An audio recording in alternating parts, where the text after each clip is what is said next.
El asunto más importante del país hoy es la Asamblea Nacional Constituyente que está proponiendo Petro, que está proponiendo Benedetti, que está proponiendo Montealegre. Algunas personas han dicho que esto no hay que tomárselo en serio, que esto hace parte de un show, que esto es un globo más. Yo creo que sí hay que tomárselo en serio, que hay que evaluar qué tan posible, qué tan viable es su implementación, o por lo menos del discurso en el que está hoy, a que sea una realidad. Y creo que es imprudente como mínimo descartarlo como un globo más y como una payasada del gobierno. ¿Qué es una Asamblea Nacional Constituyente? En palabras muy sencillas, es un grupo de personas que se reúne para cambiar la Constitución. ¿Cuándo pasó la última Asamblea Nacional Constituyente? En el 91, después de que un grupo de estudiantes incluyeron una séptima papeleta en la votación de ese día para Congreso que decía sí a una constituyente. Antes de la Constitución del 91, la Constitución de 1886 no contemplaba un mecanismo para modificar la Constitución. La Constitución del 91, es decir, la actual, la que nos rige la Carta Política de Colombia, sí contempla en un artículo cómo cambiar la Constitución y cómo convocar una nueva Asamblea Nacional Constituyente. Es decir, este abrió la posibilidad para que esto ocurriera.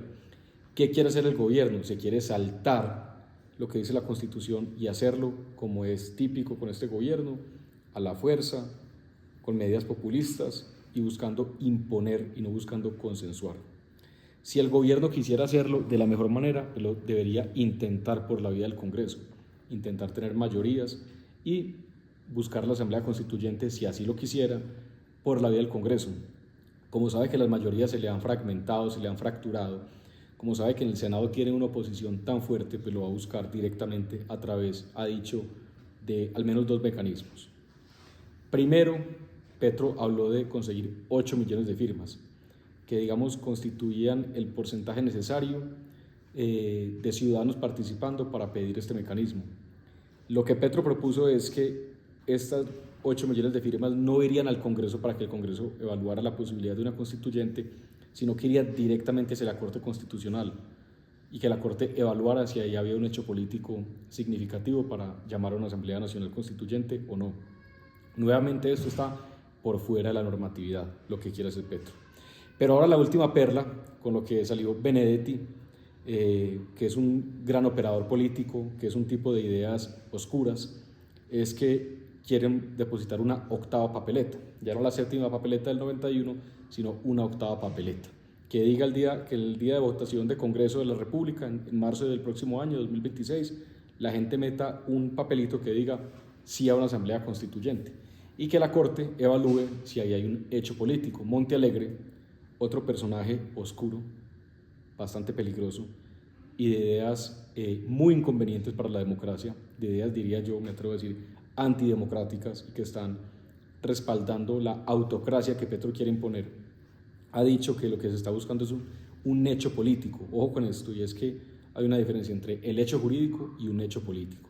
Quieren un hecho político en donde muchos millones de personas depositen un papelito en las urnas y que la Corte, digamos, ahí determine si ese hecho político permitiría o daría legitimidad a una Asamblea Nacional Constituyente. El punto central es que esto se estaría haciendo saltándose la Constitución y saltándose lo que dice, creo que es el artículo 376 de la Constitución, que es el que establece, el que dice cómo convocar una constituyente. Ese es, digamos, el contexto de lo que está pasando. Una constituyente, la frase de cajón, uno la convoca, pero ahí es borrón y cuenta nueva, es vuelva y escribe las normas. Eso rompería con toda la, digamos, estabilidad jurídica de Colombia. Y en una nueva constituyente, en caso de darse, ahorita vamos a hablar qué tan viable es o no, en caso de darse, pues cabría de todo, cabría reelección indefinida, cabría extensión del periodo presidencial, cabría lo que usted quiere imaginar, un régimen parlamentario, cualquier tipo de cosa, porque las normas a las que estamos acostumbrados desde el 91, digamos que se reformularían todas. Hay otro, creo que precandidato presidencial, evitaré su nombre porque creo que ni siquiera merece ser pronunciado, pero que habla de resetear la política colombiana y resetear el Congreso y darle reset a todo. Pues esa es la intención, resetear la política colombiana. Ahora, ¿resetear por qué? ¿Cuál es la razón? Supuestamente porque hay un bloqueo institucional. en un debate muy bueno que algunos de ustedes pudieron haber visto o no, entre el abogado Mauricio Gaona, un experto constitucionalista, hasta el momento, digamos, desconocido en Colombia, y Eduardo Montealegre, ministro de la Justicia, cuando Montealegre dijo que la razón para convocar a una constituyente era el bloqueo institucional. Este abogado, de manera brillante, creo yo, le respondió que él, a lo que él llamaba bloqueo institucional, en la democracia se llama oposición política, y que ese es el precio de la democracia. Me parece una frase magistral que resume bien lo que es. ¿Cuál bloqueo? Lo que hay es una oposición, pero además lo del bloqueo es mentira. ¿Por qué es mentira? Acaban de aprobar y de sancionar la reforma laboral, o sea, Petro sacó adelante ese proyecto. Ya se aprobó y se va a implementar también la reforma pensional. Petro sacó la reforma tributaria, de las más ambiciosas de los últimos gobiernos que ha tenido Colombia. Y la reforma de la salud, la cuarta reforma importante, todavía está viva. De manera que no es cierto que haya un bloqueo institucional. Es a todas luces una mentira, es una manipulación, por lo menos del discurso de Petro. Ahora, si le hubieran negado reformas, que también es válido, eso no es ningún bloqueo, eso es el ejercicio legítimo de la oposición política en el Congreso. Para eso existe un Congreso, para que le haga contrapeso al presidente, para que le haga contrapeso al Ejecutivo. Es el sistema de pesos y contrapesos que compone un sistema democrático. Y eso es lo que a Petro no le gusta, lo que no le gusta a Benedetti y lo que no le gusta a Montealegre, así como no le gustaba a Chávez y tampoco le gusta a Maduro. Es la misma fórmula, tener un ejecutivo que controle una dictadura constitucional o una autocracia consolidada, así lo podríamos llamar. Vamos a la pregunta entonces de qué tan viable es. Entonces mucha gente se pregunta, bueno, pero ¿eso puede pasar o no puede pasar? Yo lo diría en dos partes.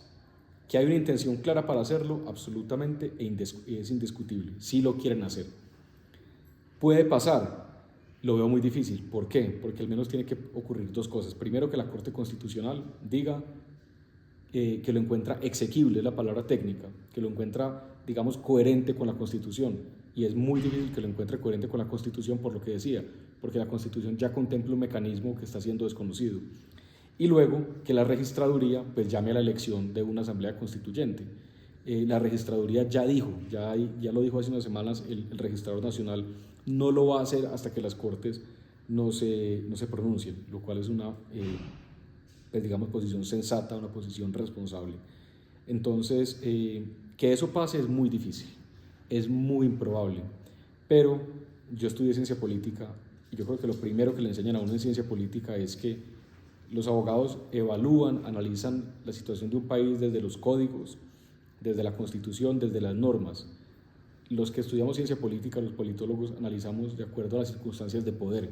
Y lo que Petro está tratando de hacer es un golpe político, que es una medida de poder, no una medida jurídica.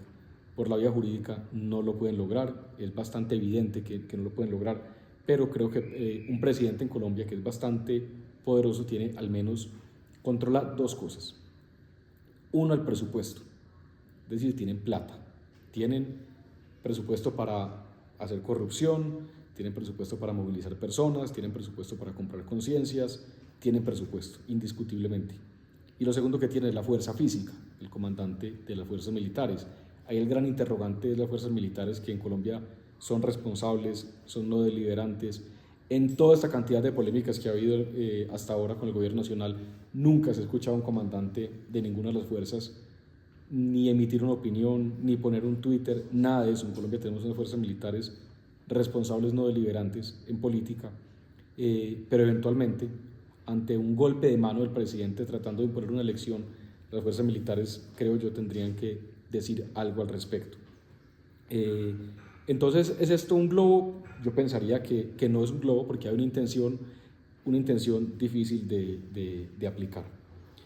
Otro capítulo que va unido a esta situación fue el discurso, el infame discurso, el oscuro y ojalá recordado infamemente en la historia de Colombia, discurso de Petro en el centro administrativo La Alpujarra en Medellín.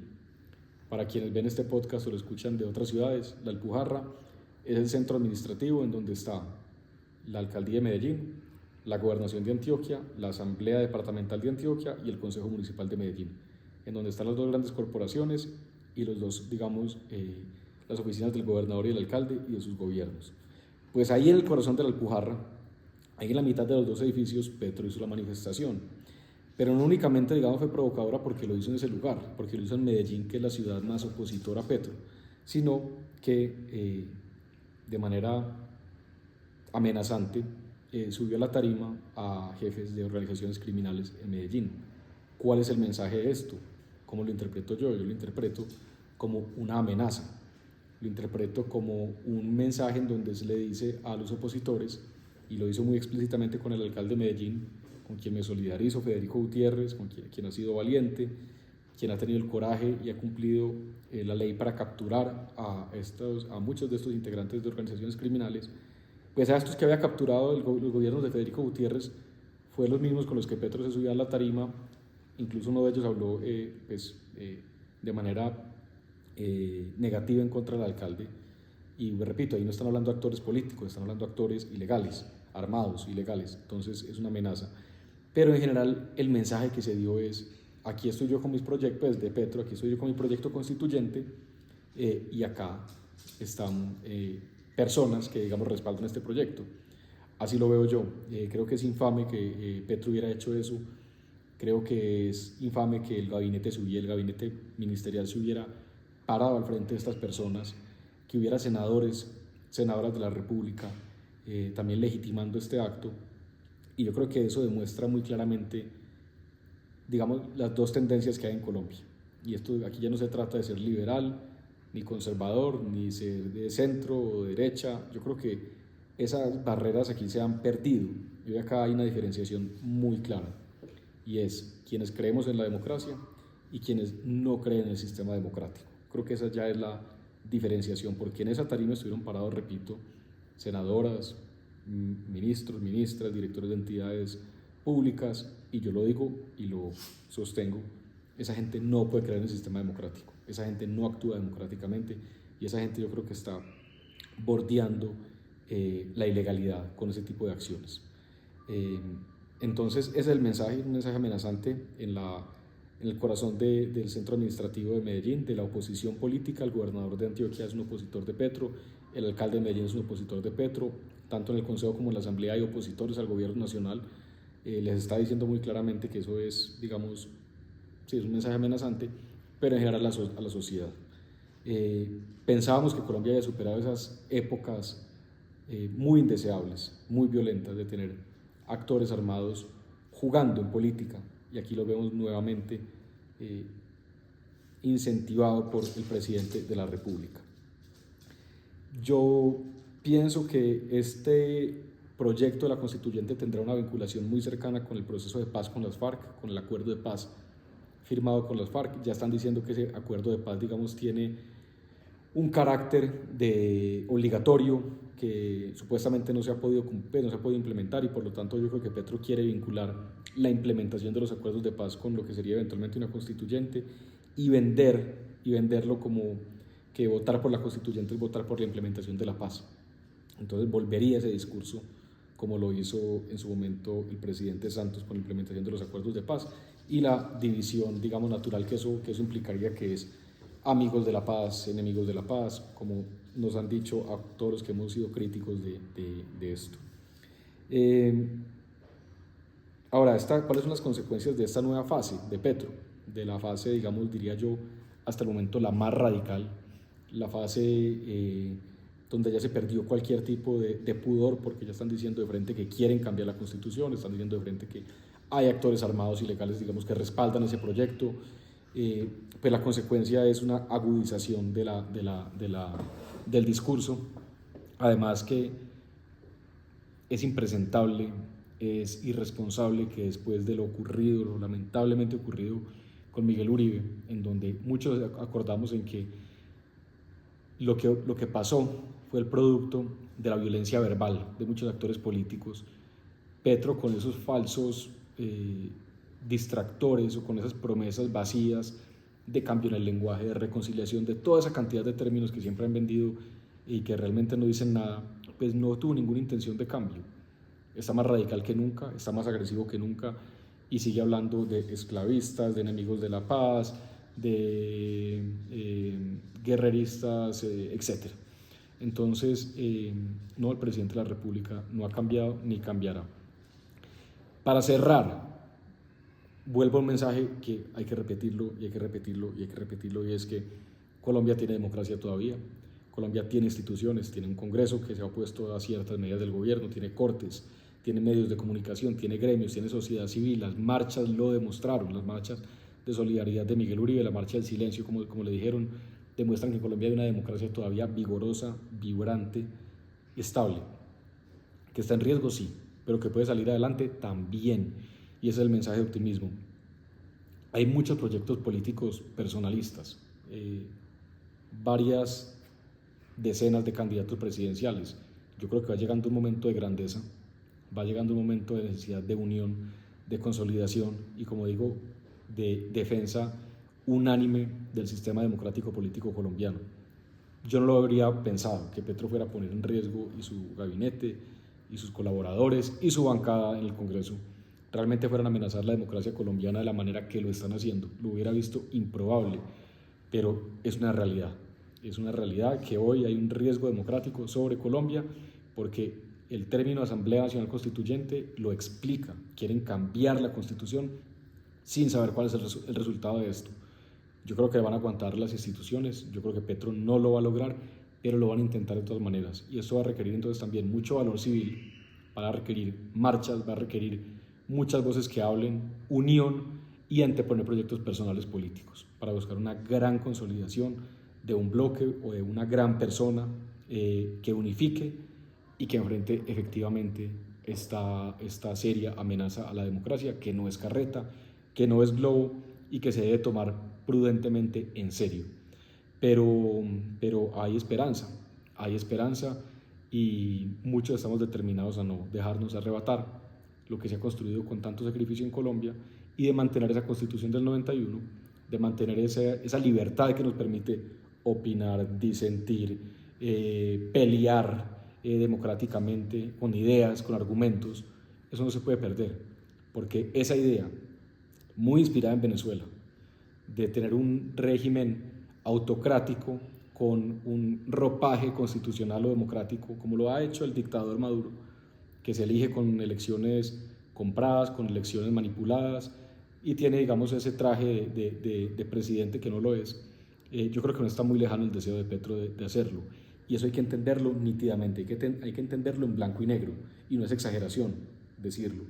Entonces, este podcast y este llamado es a eso, a que entendamos con claridad que sí hay un riesgo y que estos personajes lo quieren, no únicamente Petro, no únicamente los ministros que he mencionado, sus congresistas, representantes a la Cámara y senadores lo avalan, lo promueven y están detrás de esto. Eso va a requerir entonces una gran fuerza política que lo enfrente y hay que hacerlo. Entonces, bueno, muchas gracias por escuchar. Bienvenidas las preguntas y los comentarios y nos vemos en el próximo capítulo del podcast. Chao, nos vemos. Gracias. Bueno, ¿Por qué no se acabó la pila?